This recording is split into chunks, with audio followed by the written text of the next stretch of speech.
এটা অত্যন্ত হৃদয়বিদারক ঘটনা।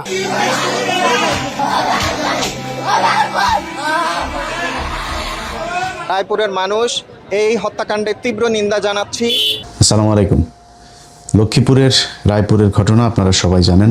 মর্মান্তিক একটি হত্যাকাণ্ড। পুরো পরিবারের 5 জন সদস্য, তার মধ্যে 4 জনকেই হত্যা করা হয়েছে এবং একমাত্র ছেলে সে জীবিত আছেন। এই ঘটনা নিয়ে জানতে গিয়ে যেটা জানলাম যে সেখানে এই পরিবারের একমাত্র যিনি কর্মক্ষম ব্যক্তি ছিলেন, অর্থাৎ এই যে নারী মারা গিয়েছেন তার 3 মেয়ে সহ তার স্বামী গেল বছর তিনি কাজ করতেন, তিনি হঠাৎ করে মারা যান। তো তিনি মারা যাওয়ার বিদ্যুৎ স্পষ্ট হয়ে সম্ভবত মারা গিয়েছে। তো উনি মারা যাওয়ার পরে এই মহিলা তার মেয়েরা টিউশনি করে নানানভাবে নিজের বাবার বাড়ি থেকে সংসার কোনো রকম চলছিল। এরই মাঝখানে ঘটলো এই ঘটনা এবং এই ঘটনায় একজনকে সেখানে গণপিটুনি দিয়ে তাকেও সন্দেহভাজন একজন ছিল, তাকে মারা হয়েছে। এই ঘটনার সাথে আসলে আমি মনে করি না যে 4 জন মানুষকে একজন ঢুকে তারপরে সবাইকে কুপিয়ে মেরে ফেলাটা এত সহজ বিষয়। আমার মনে হয় তার সাথে আরও কারা ছিল সেটাও খুঁজে বের করা উচিত। আমার আলোচনার মূল বিষয়টা না, এটা আপনারা এরই মধ্যে সবাই জানেন। আপনাদেরকে প্রথম আলোর খবর, একটু খবরটা যে খবর, এটা নিয়ে 2-3টা খবর তারা করেছে এই বিষয়ে। সেখানে যেই ঘাতক যে কিনা মারা গিয়েছে তার নাম হচ্ছে অন্তর মজুমদার। তো বাংলাদেশিদের নাম তো অনেক, মুসলমানের নামও আছে অন্তর, অন্তর। তবে তার বাপের নামটা বললে আবার কার্তিক মজুমদার, এটা বললে আবার তখন স্পষ্ট হয় তার ধর্মীয় পরিচয় কি। যে কারণে প্রথম আলো কোথাও তাদের কোনো সংবাদে তার বাপের নামটা তারা উল্লেখ করে নাই। এবং শুধু প্রথম আলো, ডেইলি স্টার না, মোটামুটি বাংলাদেশের গণমাধ্যম যারা যারা আছে এটা নিয়ে ঘাতক, যুবক এরকম টাইপের বক্তব্য দেওয়া হয়েছে। কেউই তার ধর্মীয় পরিচয় এখানে আনে নাই। আমি আগে থেকে পরিষ্কার করে নিই ভাই, আমি একজন মুসলমান, ঠিক আছে, কিন্তু আমি কেউ কারো ধর্ম নিয়ে কেউ জোর করে আমার ধর্মে চলে আসুক কিংবা আমার ধর্মের কোনো ধর্মীয় কোনো অনুশাসন পালনে কেউ বাধা দেখ, আমি কোনোটাই সাপোর্ট করি না। ভাই আমি নিজে একজন মুসলমান, খুব নাদান টাইপের মুসলমান, আমি নিজেই ভাই সব কিছু পালন করি না। সো আমি আরেক ধর্মের মানুষরা এখন মুসলমান ভাই, পৃথিবীতে 200 কোটির মতো মুসলমান আছে। এই 180 কোটি থেকে 200 কোটি এই মুসলমানেরাই তাদের কাজ করে না। নতুন মুসলমানের এত বানানোর জন্য ধর্মযুদ্ধ করতে আসি নাই। যে কারণে আমার কোনো সমস্যা নেই, আপনারা ধর্ম পালন করেন, আপনি একজনকে ভালোবাসতে পারেন। আমি এই ঘটনায় স্থানীয় 2-1 জনের কাছে যেটা জেনেছি যে সম্ভবত, এটা 100% শিওর না, সম্ভবত এই যে 3 জন মেয়ে মারা গিয়েছে তাদের বড় বোনটার সাথে অথবা 2 নম্বর বোনটার সাথে এই অন্তর মজুমদারের কিছু একটা হয়েছিল। মানে প্রেম হয়েছিল কিনা এটা না, তবে কিছু একটা হয়েছিল, সেটার প্রেক্ষিতেই এই আস্তে আস্তে এই ঘটনা ঘটে। আচ্ছা, এখন কি হয়েছিল সেটা হচ্ছে মূল বিষয়। ধরেন একজন হিন্দু মানুষ একজন মুসলমানকে ভালোবাসতেই পারে, একজন মুসলমান একজন হিন্দুকে ভালোবাসতে পারে। আমি একদম কোনো সমস্যা নাই। কোনো মেয়ে যদি নাকি উইলিংলি যদি মনে করে সে মুসলমান হয়ে যাবে, ব্যাপার না, তারা জোর করে আনা যাবে না। আবার একজন মুসলমান মেয়ে বা পুরুষও যদি মনে করে যে হিন্দু ছেলেকে বা মেয়েকে বিয়ে করবে, আমার কোনো সমস্যা নেই। আমি আগে পরিষ্কার করে নিলাম আমার জায়গাটা। এখন কথা হচ্ছে, এই ছেলে এই বাসাটায়, যেই বাসাতে এই 4 জন খুন হয়েছে, এই বাসাতেই গেল কয়েক মাস আগে ভাড়া ছিল। এবং ভাড়া থাকা অবস্থায় এই যে বললাম যে কিছু একটা হয়েছিল, সেই অবস্থায় কতটুকু কি হয়েছিল সেটা আমি আপনাদেরকে শতভাগ নিশ্চিত হতে পারিনি, যেহেতু আমি বলতে পারবো না। তবে যেই পর্যন্তই গিয়েছে, একটা পর্যায়ে গিয়ে ওই মেয়ে জানতে পারে যে তার পরিচয় হচ্ছে সে হিন্দু। সে আগে হিন্দু পরিচয় দিয়ে এখানে আসে নাই। আচ্ছা, এইটা জানার পরে সেই মেয়ে আর আগায় নেই। বাট আবারও কিন্তু রিপিট করছে যে সেই মেয়ের সাথে প্রেম হয়েছিল কিনা কি হয়েছে আমি এই ব্যাপারে নিশ্চিত হইনি। বাট যতটুকু এগিয়েছিল, যখন সে জানতে পেরেছে যে সে হিন্দু, ওই মেয়ে তখন স্টপ করেছে। তখন এই অন্তর মজুমদার শুরু করে জোর জবরদস্তি করে তাকে সে ভোগ করবে, তাকে বিয়ে করবে, নানান ধরনের হুমকি দিতে থাকে, তার আপনার সামাজিকভাবে তাকে হেয় প্রতিপন্ন করবে, নানান হুমকি টুমকি দিতে থেকেছে। এর এক পর্যায়ে এসেই এইভাবে মারা গেল। এখন যতটুকু আমি বললাম এতটুকু আপনি মনে করেন এটা ঘটতেই পারে, মুসলমান ছেলেও মহিলাদেরকে মারে, মানে মহিলা কি বলে গার্লফ্রেন্ডকে হত্যা করেছে, স্ত্রীকে মেরেছে, স্ত্রী তার পরকীয়া প্রেমিককে নিয়ে তার স্বামীকে মেরেছে, এরকম অনেক ঘটনা ঘটেছে। আমি এই ঘটনাটা এই পর্যন্ত রাখলাম। বাট আমার আজকে আপনাদেরকে যে কথাগুলো বলার কারণ কেন হলো এই ঘটনাটাকে নিয়ে, সেটার একটা কারণ আছে। বাংলাদেশে বিশেষ করে এই শেখ হাসিনার সরকার ক্ষমতায় থাকার সময়টাতে আমার হিন্দু ভাইদেরকে কিছু কিছু জায়গায় তাদেরকে কিছু সুযোগ দেওয়া হয়েছে, এবং তারা মনে প্রাণে আবার একটা বিশাল অংশ ভারতের সাথে অখণ্ড ভারত বানানোর জন্য একটা স্বপ্ন তারা দেখে। এবং এই স্বপ্ন কিন্তু মানে আমি জানি না কত পার্সেন্ট বলবো, বাট অনেক মানুষ আছেন, অনেক হিন্দু দাদারা আছেন আমাদের সাথে খুব মিষ্টি মিষ্টি করে কথা বলেন, মনের মধ্যে কিন্তু ওইটা লালন করেন। আমাদের সাথে আর যখন আসে কথা বলে তখন কিন্তু বুঝতে পারবেন না তার মনের ভিতরে আসলে কি। যদি সুযোগ আসে কোনো দিন, তারা শুভেন্দুর মতো চেহারা পাল্টায় তারপরে বুঝাই দিবে যে আসলে ঘটনা কতটুকু কি হইল। হ্যাঁ, এটা কিন্তু তারা তখন জানতে পারবেন। তো আমি এই হিন্দুদের ব্যাপারে যেটা বলবো, তাদের মধ্যে একটা অংশ হিন্দু মহাজোট, এবং বিশেষ করে এই দুইটা হিন্দু মহাজোট এবং হিন্দু জাগরণ মঞ্চ, এই দুইটা সংগঠন প্রচণ্ড রকমের কট্টর তারা একটা পন্থা অবলম্বন করে। এবং তাদের গ্রুপে আমি কিন্তু আমার 15 মিনিটসের মধ্যে আমার ইউটিউব চ্যানেলে সেই ভিডিও এখনও আছে, সেটার একটার বোধহয় আমার যতটুকু শিরোনাম মনে আছে যে ওরা পেটে বাচ্চা দিয়ে ভেগে যায় বা চলে যায়, এরকম থাম্বনেল দেওয়া ছিল শিরোনাম। এই ভিডিও দেখেন, আমার চ্যানেলে আছে।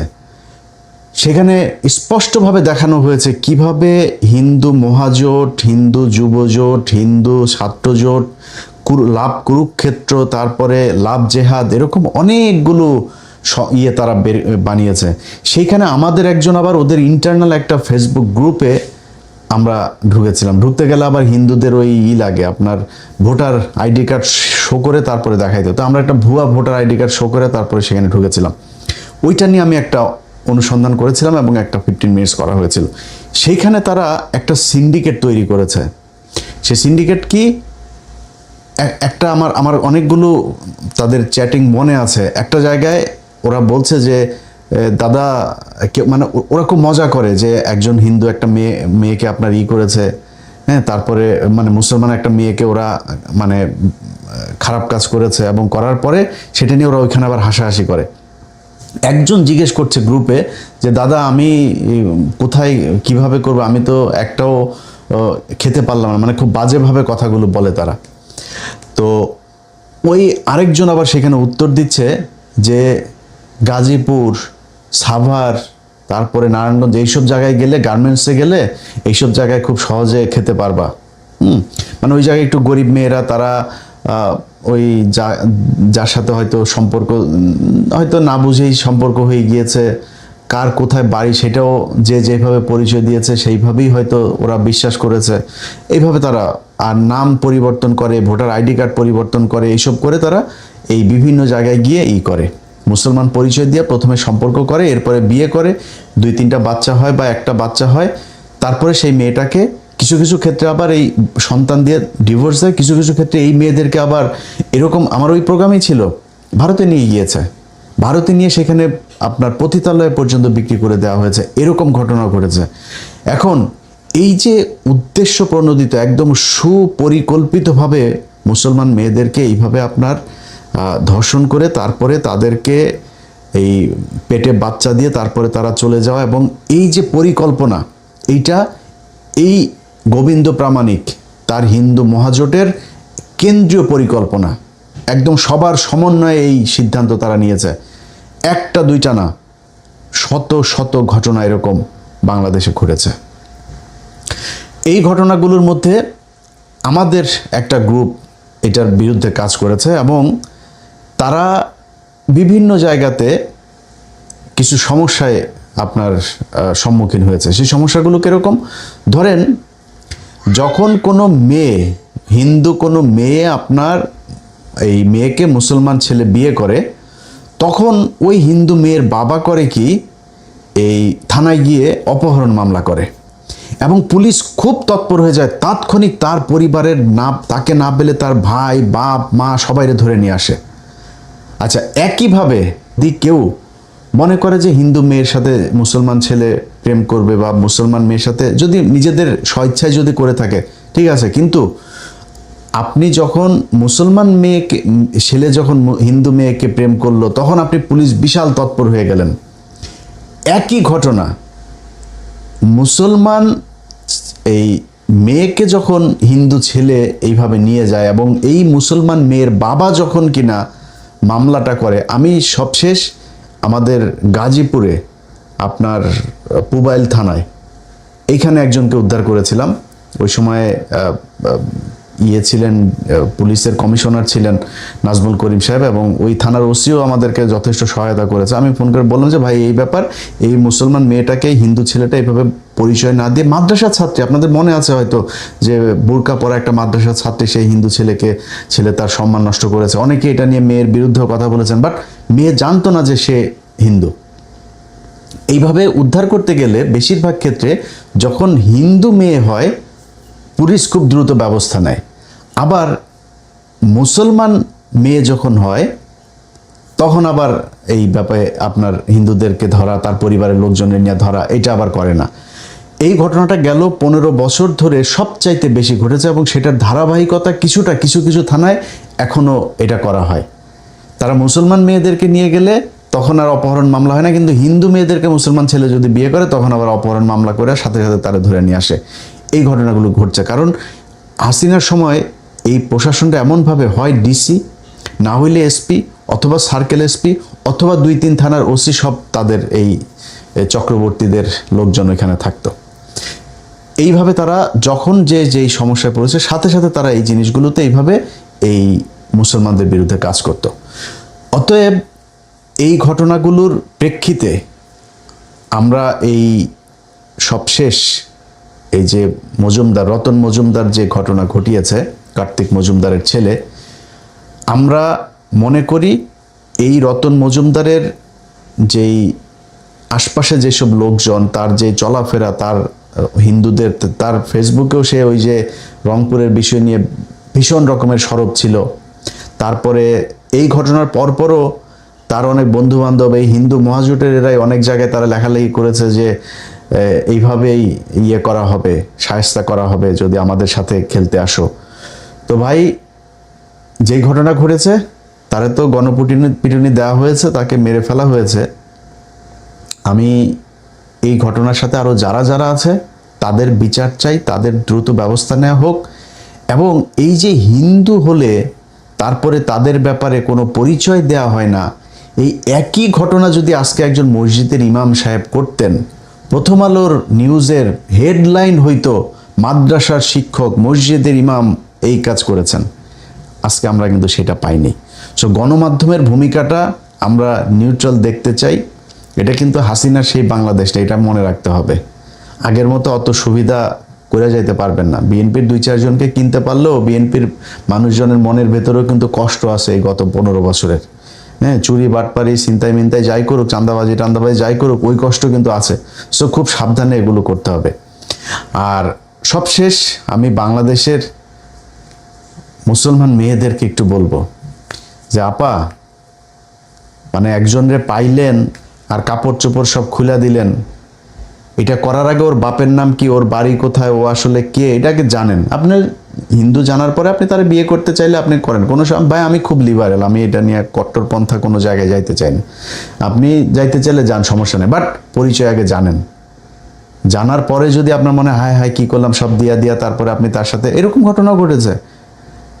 মানে সে জেনেছে, জানার পরে এখন কি করা, তার অলরেডি একটা বাচ্চা হয়ে গিয়েছে, তখন সে জানলো যে সে হিন্দু, তাকে নিয়ে হিন্দুদের পূজা করায়, তাকে হিন্দু বানানো হয়েছে, তারপরেও তার শান্তি নাই, বিক্রি করে দিয়েছে ভারতে নিয়ে আপনার পতিতালয়ে। সো আপনি বিয়ে করার আগে সে থাকবে কিনা সেই গ্যারান্টি বুঝে তারপরে কাপড়টা খুলে দিয়েন। তার আগ পর্যন্ত আল্লাহর হস্তে একটু হিসাব করে তারপরে যা করার সেটা করেন। আর বাংলাদেশের প্রশাসনকে বলবো, ভাই এটা কিন্তু একটা পরিকল্পিত চক্রান্ত। তারা কিন্তু মানে খুব গভীরভাবে তাদের ভেতরে এই পরামর্শ করে তারপরে পরিকল্পনা করে তারা এই মুসলমান মেয়েদের পেছনে লেগেছে। অতএব আপনাদের কাছে দৌড়ায় গিয়া ওই হিন্দুরা যখন যাওয়ার পরে আপনারা সাথে সাথে মুসলমান ছেলের বাড়িতে সব ধরে নিয়ে আসেন, আর মুসলমান মেয়েরে নিয়ে যাওয়ার পরে আপনাদের কাপড় মানে চেয়ারের এইখান থেকে পাশা নড়ে না, এই কাজটা পুলিশের কেউ করে না। এরকম যদি কোনো থানার কোনো ওসি টোসি কোনো জায়গায় যদি এরকম করেন, সেটা যদি ভাই আমাদের কান পর্যন্ত আসে, তাহলে আমাদেরও যদি সুযোগ থাকে তাহলে আমরাও জায়গা মতো তখন ধরে দিব।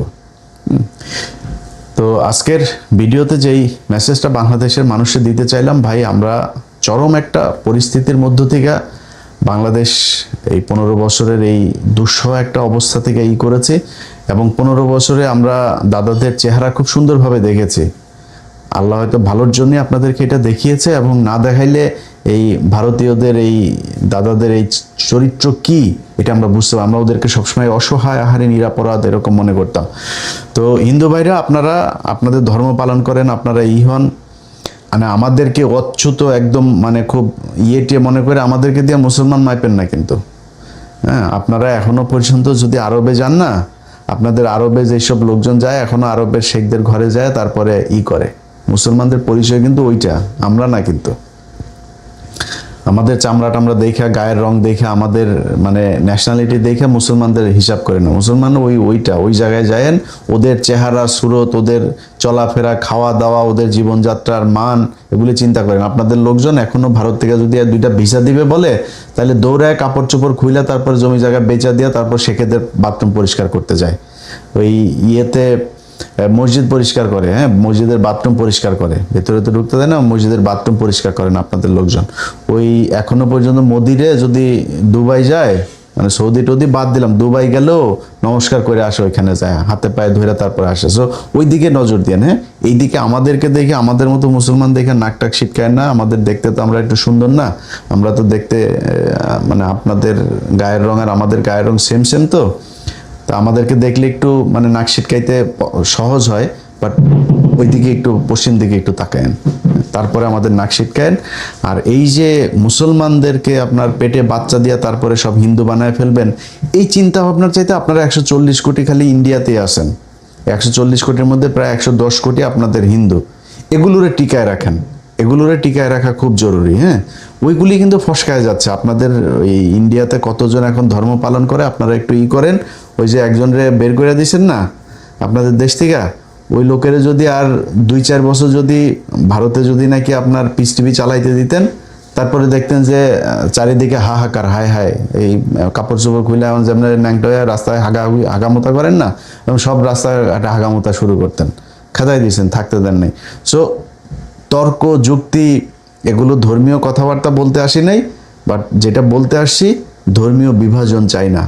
সম্প্রীতির সাথে বাংলাদেশে যদি থাকতে চান, তাহলে চরিত্র পাল্টাইতে হবে। হাসিনার সময়কার সেই চরিত্র নিয়ে এই সময়ে চলা যাবে না, তাহলে কিন্তু সামনে আরো খারাপ পরিস্থিতি আসতে পারে।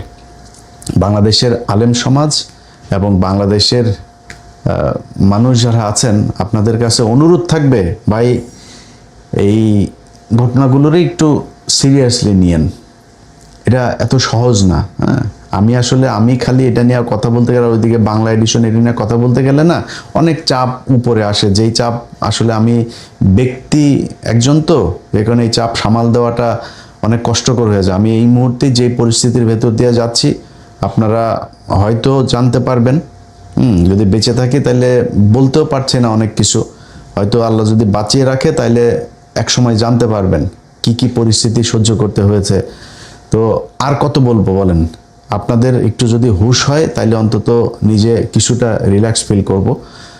সবাই বুঝছেন এটা।